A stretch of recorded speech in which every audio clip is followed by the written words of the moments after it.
Halo, gue Ida Umama, host podcast I Think I Wanna Date You, podcast cerita cinta yang membahas seputar dating, seks, dan relationship yang merupakan bagian dari Potluck Podcast Kolektif. Mungkin sebagian besar dari kita udah pernah dengerin podcast atau seenggaknya udah tahu apa sih itu podcast. Tapi barangkali kamu belum tahu apa itu podcast. Di video ini gue akan membahas sedikit tentang sejarah podcast, juga keuntungan jika kita punya podcast. Yuk kita simak.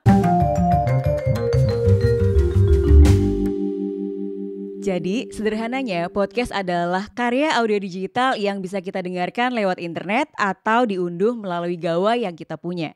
Nah, di Indonesia pada tahun 2005 ada Boy Avianto yang punya apa saja podcast dan disebut-sebut sebagai orang yang kali pertama punya podcast di Indonesia. Baru setelah itu tahun 2015 Adriano Kalbi memopulerkan podcast dan dengan podcastnya Podcast Awal Minggu. Baru setelah itu muncul Rintik Seduh, Podcast Mas, juga tokoh-tokoh lain yang merambah dunia podcasting. Nah, kalau misalnya kamu penasaran dan pengen tahu sejarah yang lebih lengkap tentang dunia podcasting di Indonesia ataupun di luar negeri, kamu bisa membaca buku Pintar Podcast yang udah ditulis oleh teman-teman dari Potluck Podcast Kolektif. Dan bisa dibeli di marketplace kesayangan kamu ya. Nah, sekarang gue akan membahas beberapa keuntungan jika kita punya podcast.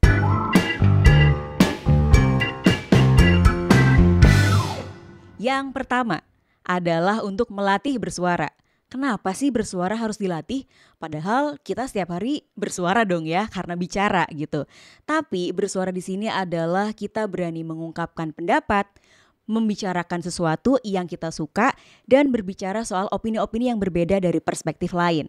Karena pada dasarnya setiap orang punya cerita dan pengalaman yang unik dan berbeda yang bisa kita bagikan ke para pendengar yang mungkin bisa relate dengan pengalaman kita.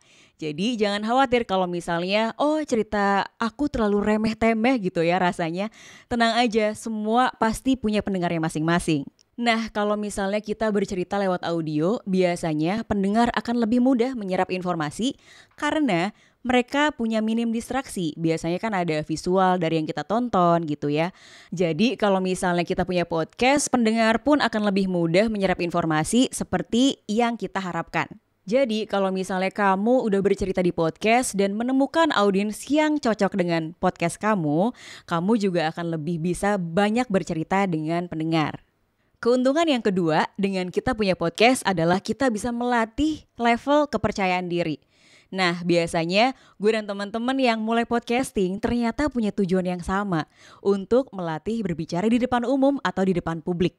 Jadi, sebelum kita berbicara di depan audiens yang betulan, kita bisa ngelatih diri untuk berbicara dengan diri sendiri ataupun dengan orang yang kita ajak bicara di podcast untuk meminimalkan rasa takut ataupun malu. Jadi, medium podcast ini cocok buat kita untuk latihan sebelum kita terjun atau ngobrol di depan orang banyak. Dan keuntungan lain yang ketiga adalah barrier untuk memulai jauh lebih sedikit. Kenapa? Karena medium podcast adalah medium yang cukup sederhana dibandingkan dengan medium lain. Kita hanya perlu alat perekam suara dan kita punya handphone lah ya. Saat ini handphone kita juga udah bisa dijadikan alat untuk podcasting. Nah, terus gimana sih untuk kualitas suara, musik latar belakang, atau gimmick-gimmick lain yang pengen kita tambahkan di podcast? Tenang aja, yang penting kita mulai dulu, rekaman dulu dengan suara yang kita punya, kemudian kita bisa menambahkannya nanti setelah audionya jadi. Memang sih ada podcast yang bentuknya video, tapi justru sejatinya podcasting adalah suara yang jernih, yang clear. Dan salah satu yang paling gue suka dari podcasting adalah gue gak perlu tampil di depan kamera kayak sekarang ini. Keuntungan yang keempat nih, kita bisa berjejaring dengan teman-teman atau komunitas yang punya ketertarikan yang sama dengan yang kita suka. Misalnya, kita suka sama film, terus kita juga ingin nge-review film-filmnya. Atau kita bisa ngasih rekomendasi film terbaru tiap bulan. Nah, dari situ kita bisa punya kenalan atau komunitas baru yang kita kenal dan berbagi atau berkolaborasi. Nah, dibanding dengan medium lain, medium podcast memang cenderung lebih niche. Niche itu apa? Niche adalah spesifik, yang artinya pendengarnya lebih kecil. Walaupun pendengarnya lebih kecil, tapi biasanya mereka lebih loyal. Dan keuntungan podcasting berikutnya adalah kita punya alasan untuk ngobrol sama seseorang.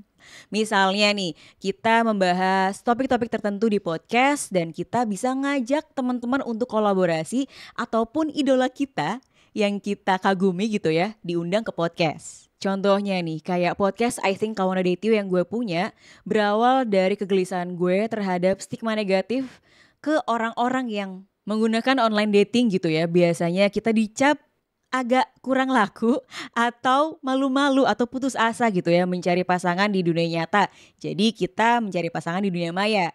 Tapi setelah itu gue bertemu dengan orang-orang yang berbagi pengalaman, berbagi perspektif dari beragam orang juga. Bahkan gue bisa mengajak relationship expert untuk datang ke podcast gue dan berbicara soal isu-isu yang sedang tren saat itu. Nah dari situ gue tahu bahwa ternyata gue punya nih mimpi-mimpi baru yang akan gue kembangkan di podcast gue nantinya. Keuntungan berikutnya adalah keuntungan yang keenam, kita bisa mencatat perjalanan kita satu persatu. Kenapa? Karena dengan audio kita bisa merekam apapun yang kita obrolin dengan teman-teman, dengan komunitas lain gitu ya.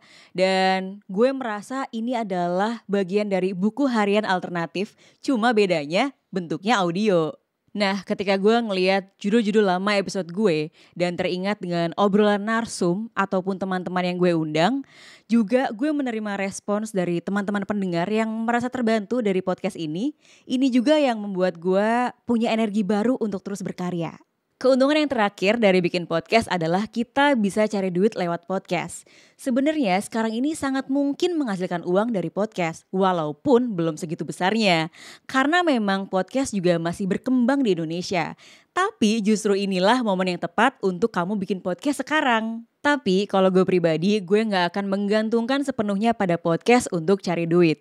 Cuma justru podcast ini adalah salah satu medium yang bisa mendukung dan sebagai ajang promosi skill dan profesi yang udah gue punya sebelumnya.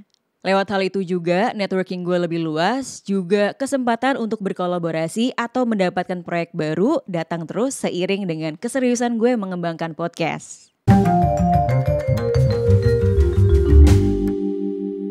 Nah itu dia yang bisa gue bagikan soal podcast. Gimana? Udah tertarik bikin podcast atau masih ragu nih? Ceritain dong di kolom komentar di bawah, kira-kira apa sih kesulitan kamu dalam membuat podcast?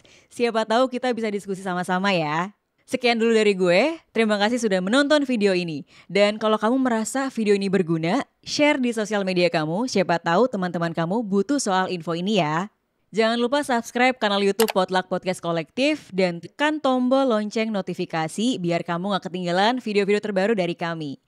Follow juga di Instagram @potluckpodcast. Sampai jumpa di video berikutnya. Dah.